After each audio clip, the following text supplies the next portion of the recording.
I found a great article on the internet. The last time I read such a hit piece was from Bobby Kotick when he left Blizzard and wanted to cement his legacy to the world. And this looks like it. This is from Daniel Finkelstein. There is no future in politics of victimhood. Mass migration was a reckless error, but encouraging white majority resentment as a response would be calamitous. What a topic. Who is Daniel Finkelstein? He is a politician, advisor, newsman, and his family migrated to the UK after World War II. Let's dive into the article. Multi-ethnic societies are hard. I'm not saying they should be hard. To be quite honest, people's failure to live and let live baffles me. I'm just saying that they are hard. Yeah, you can't live and let live when other people will not let you live. It's not that hard. There are great advantages to pluralism, of course. There are advantages to individuals, like my parents, who can find safety or build a better life in a foreign land, but also to host nations, which benefit from different perspectives and from people who arrive with energy and imagination. But nonetheless, maintaining harmony and stability turns out to be difficult. And it is not simply because not everybody in a mixed population is energetic and imaginative. Your least problem are the people in the ballast tanks, the unenergetic and unimaginative. I mean, they cost money, but your problem are the energetic one and the imaginative guys when they're not in line in what you are imagined for the future of the country. Let me elaborate on it. When you have people with energy and imagination for Pakistan 2.0 with Sharia law, then they have a different mindset and they are focusing their energy and their imagination to something that is destructive to the current landscape. So, yeah, the ballast is least of your problems. So from Vietnam to Venezuela and from Serbia to the Sudan, multi-ethnic countries struggle to maintain their balance, suffering civil wars and the violent struggles for domination between groups.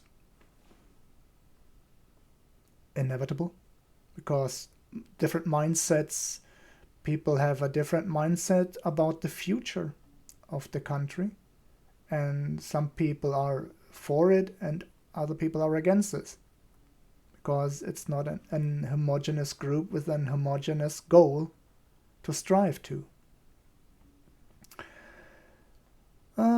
Even where the outcome is less dire, ethnic tensions can come to dominate politics, which is why for more than a quarter of a century in active politics and in this column, I've been warning against allowing mass immigration into the UK.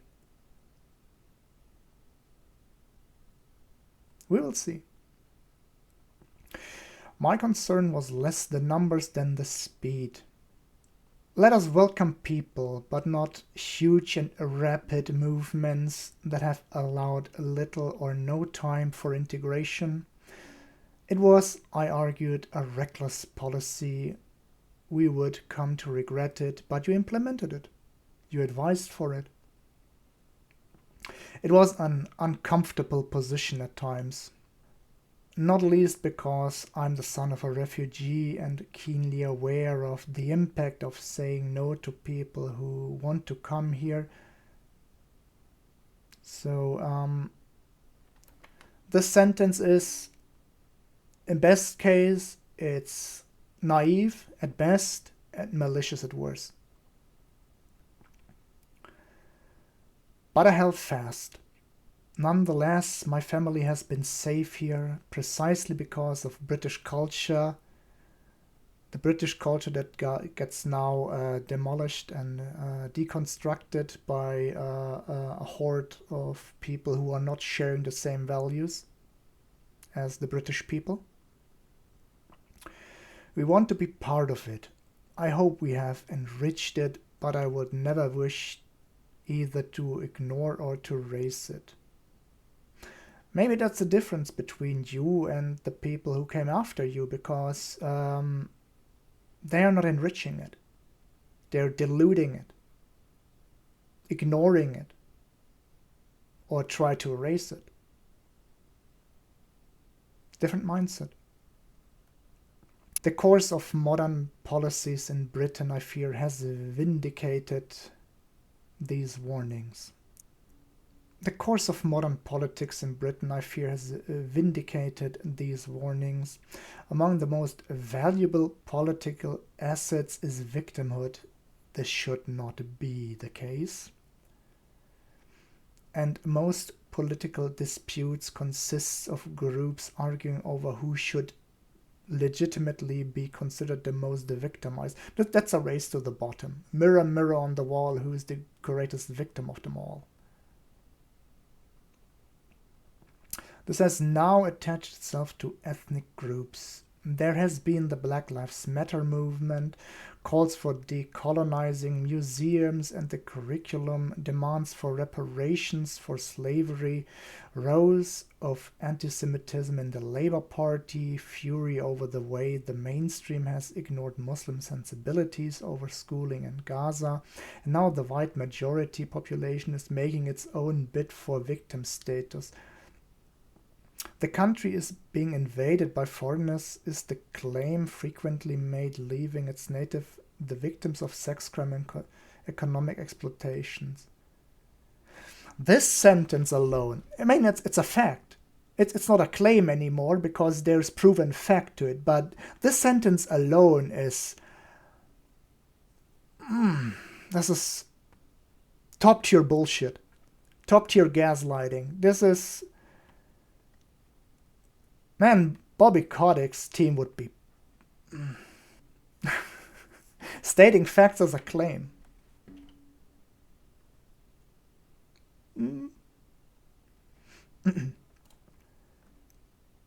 My purpose here is not primarily to assess the value of these claims. I have views, of course, thinking, for instance, the demand for slavery reparations ridiculous, while other claims of victimhood, my own among them, naturally are more plausible. So you're elevating your victim status because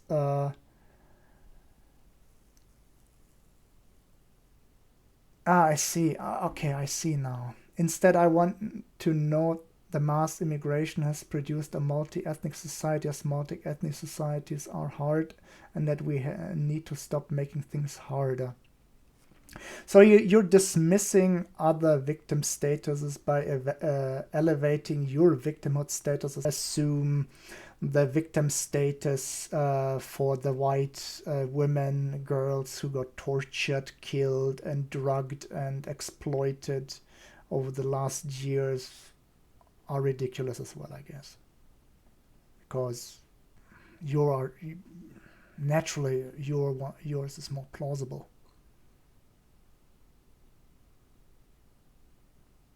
Bobby Kotick at this point would be jealous of this hit piece.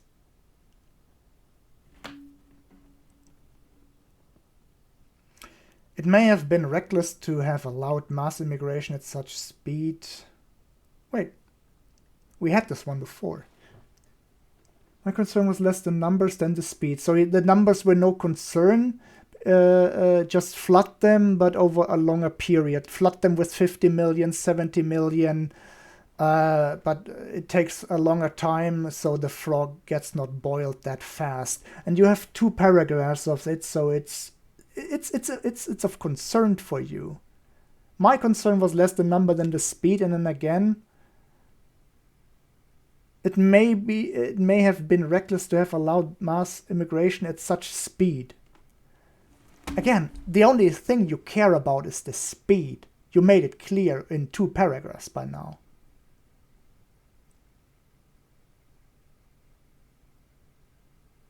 And but we have a multi-ethnic society, and we aren't going to unhave it. I really? Because I guess you wrote this hit piece because the cat is out of the bag. Because, wait, where is it? Mass migration was a reckless error, but encouraging white majority resentment as a response would be calamitous. So white majority resentment is still here because you boiled the frog too fast. And calamitous to who?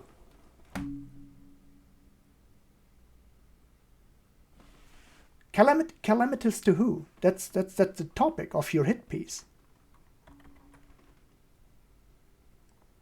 And the pressure to allow more people to come here will not let up. It's the product not only of foreign conflicts, but also of people escaping extreme poverty and having the ability to assess where they wish to live. And now you're coming with the empathy stuff, but before you dismissed everything else, but only your victim status was legit. And now I started to Google because right now I'm having it. Meet Noel Ignatieff. This fine gentleman wrote a hit piece about abolish the white race, a controversial slogan. And it was not only the only controversial slogan from this fine gentleman, because he also said this: if you're a white male, you don't deserve to live. You're a cancer, you're a disease. White males have never contributed anything positive to the world. Okay.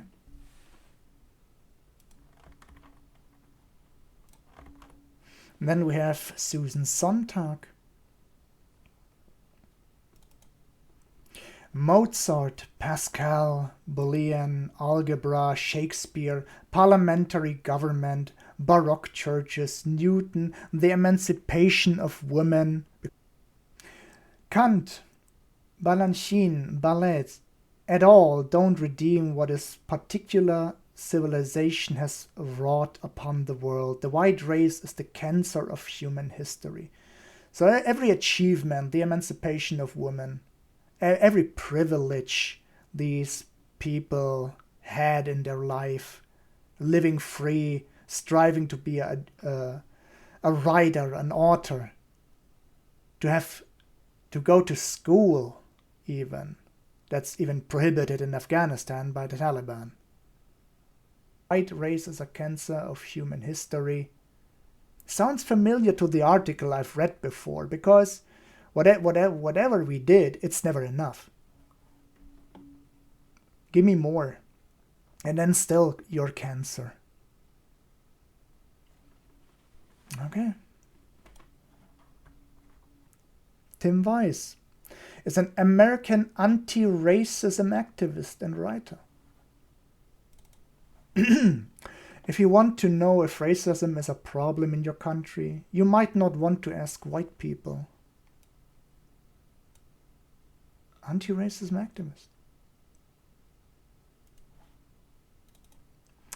You white people are on an endangered list, and unlike, say, the bald eagle or some exotic species of muskrat, you're not worth saving.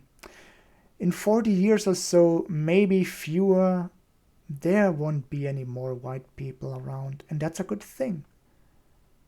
I will put something in the descriptions below in the honorable mentions section after reading this.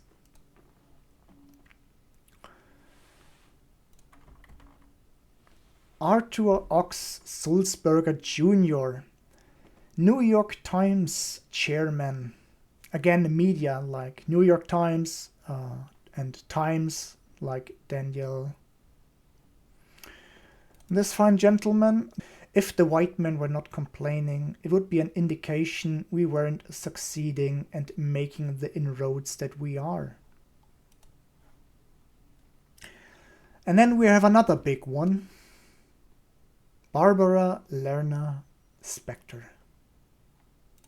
This is from 10 years ago. Such. As we heard, there are people in Sweden who It's support about Israel Sweden. and have a deep sense of the injustice of And the we all present know situation. what happened to It's Sweden these over the people who last give couple hope of to years. those who still believe that things will get better here. One of them is Barbara Spector, a former American who made Aliyah and then 10 years ago, with the help of the government of Sweden, set up a non-denominational institute of Jewish learning with the Greek name of Paideia here in Stockholm. She believes the current wave of anti-Semitism in Sweden will pass and that Jews have an important role to play in a country undergoing profound change. I think there's a resurgence of anti-Semitism because at this point in time, Europe has not yet learned how to be multicultural.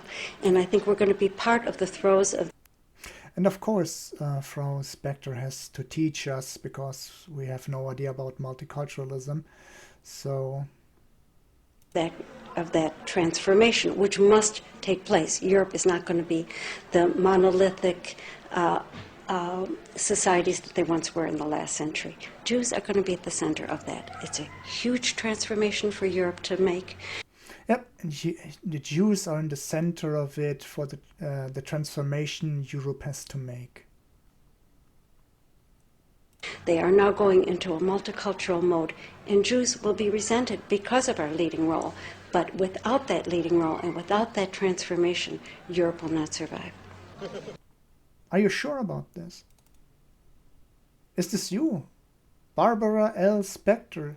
We can't let lone nutters go in the way of progress. I ride with you. End white people. Social justice, stop racism and end white people. We are the world. So Jews are the world?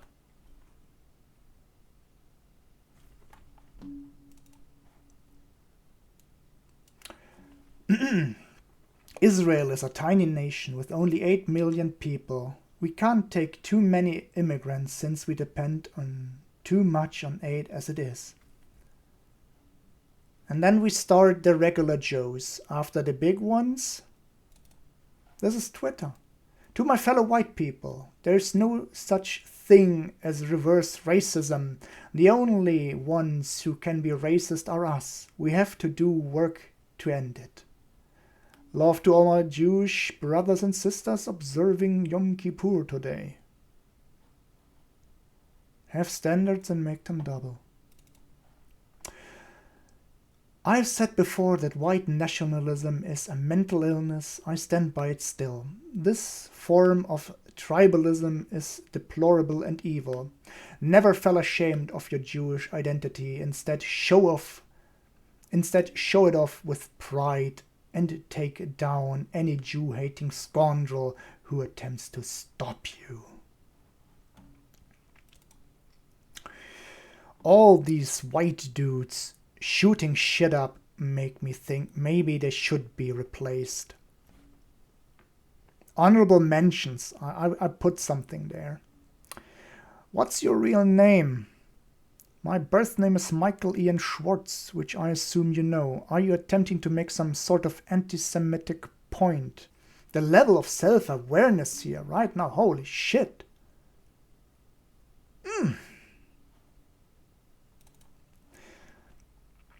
Staunch. Promoter of multiculturalism for Australia says multiculturalism is bad for Israel. There is a need to sit together and establish a way in which Australians can recapture that spirit of multiculturalism, which I think we are all proud being part and parcel of. Multiculturalism has no place in Israel. Man, what a jolly fella. White privilege is very real, and acknowledging the problem is the first step. Same guy, I'm Jewish. White people, this isn't about us. This isn't about us. This isn't about us. I don't want to sound too controversial, but I'm a Jewish person.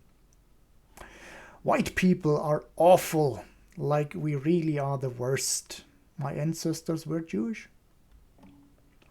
All of us white people are extremely privileged, proud of my Jewishness, proud of who I am. There's no such thing as racism against white people. I always remember my mom telling us as kids that we were not white, we just looked white.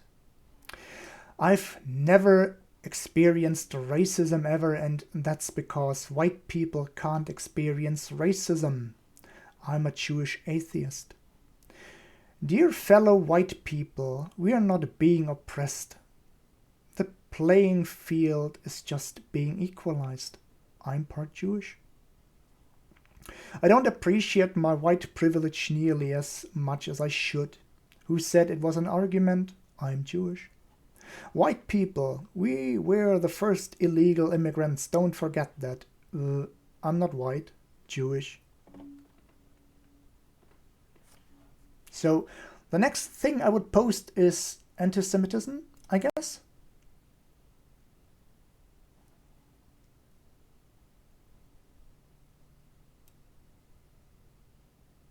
Anti-Semitism in its cruelest form.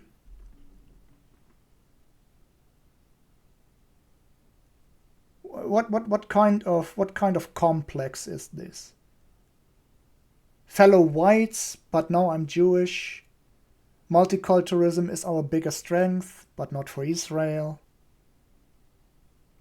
On the other hand, Israel is super based, getting rid of Hamas, getting rid of Hezbollah, liberating the people of Iran from the regime till Trump intervened. Where was I? So now the job of statesman is to make what have work as best it can. First thing is to stop deepening the problem. Elaborate, please, because I guess we have a different understanding, because the first thing to stop deepening the problem would be a majority vote.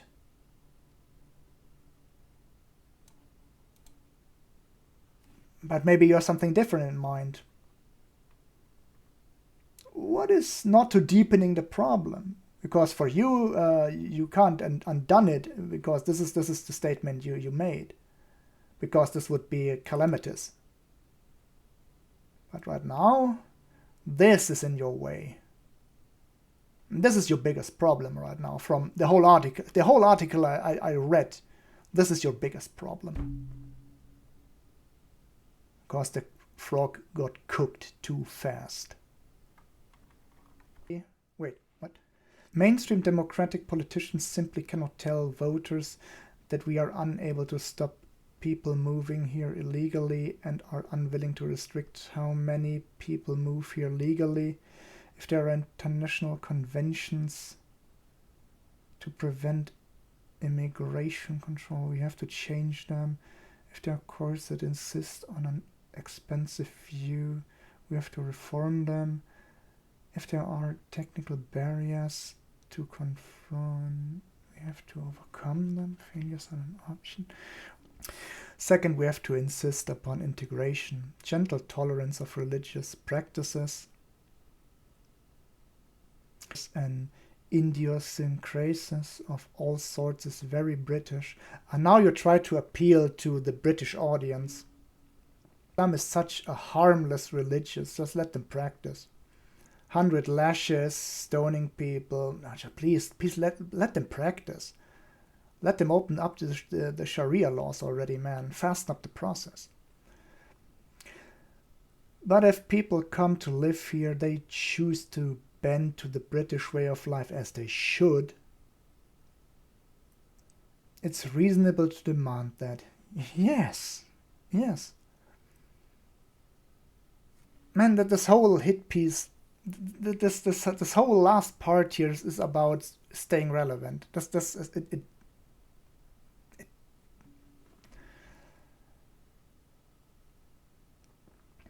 Because now you try to be reasonable. Third, we have to tell the truth.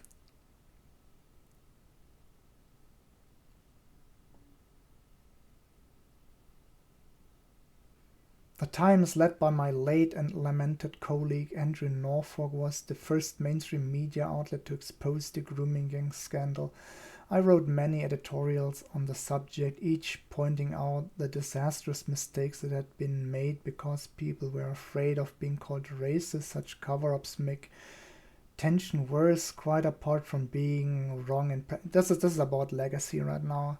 I will Google this about the legitimacy, because this drips about cementing legacy, standing out because your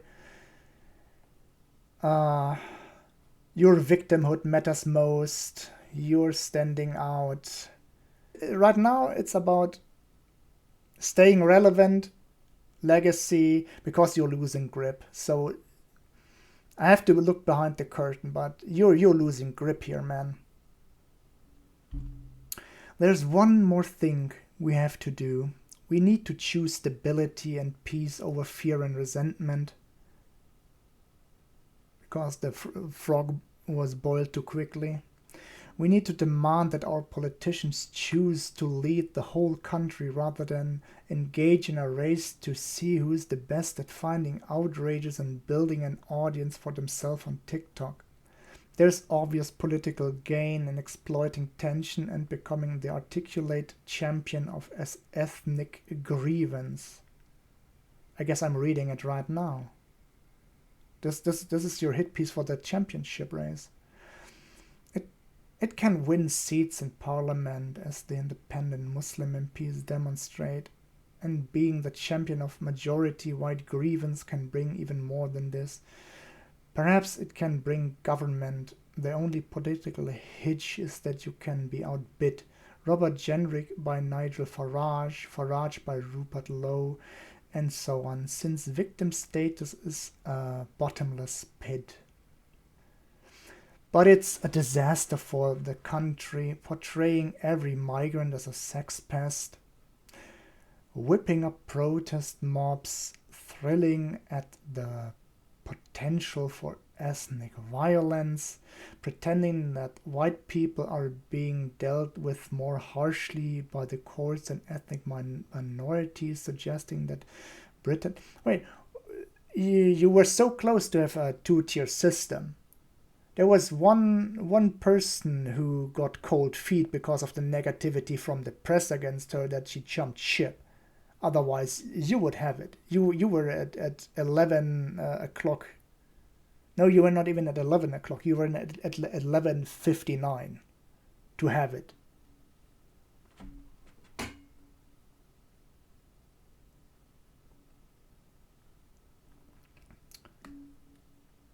Suggesting that Britain, which we all have to go on living in, has been entirely destroyed, fanaticizing that the police are organizing pro-migrant protests of all of this is calamitous and irresponsible. There are videos when the police escorted the left protest to in front of the hotel in Epping. There's video proof of it. Again, this sentence alone is gaslight-tastic. Nice try. But there's video evidence.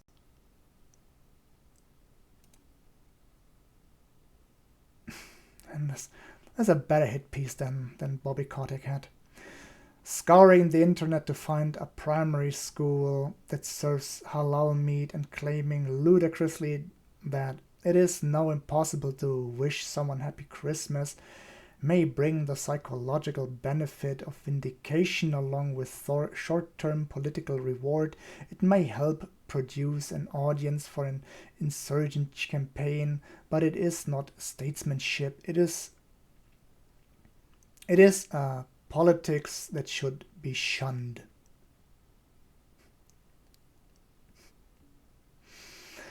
I accept that this probably sounds a bit quaint, so be it. I have different words. Self-absorbed, narcissistic,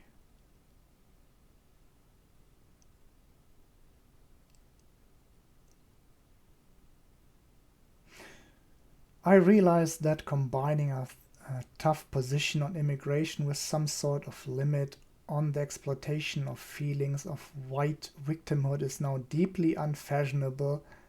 Oh man. But I can't advocate open borders and I can't join in ethnic war. But you did! You did!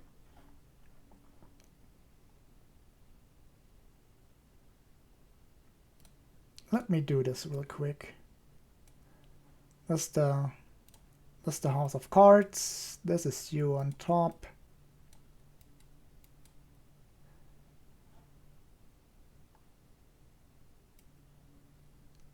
Sorry, my drawing is just bad. Please don't call it anti-Semitism that I draw you so bad. And that's the bullshit on meta right now. This is the grooming gangs. You don't care because why should you? This is the tensions are rising right now.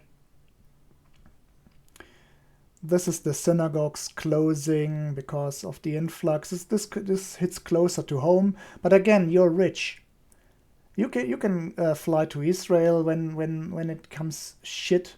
When the UK went to shit, or you can go to the US and buy the Trump premium gold card for $5 million, and you have the options. But the people who are living in the streets who have not the options, they are screwed over because they can't move. They have to live with the stuff.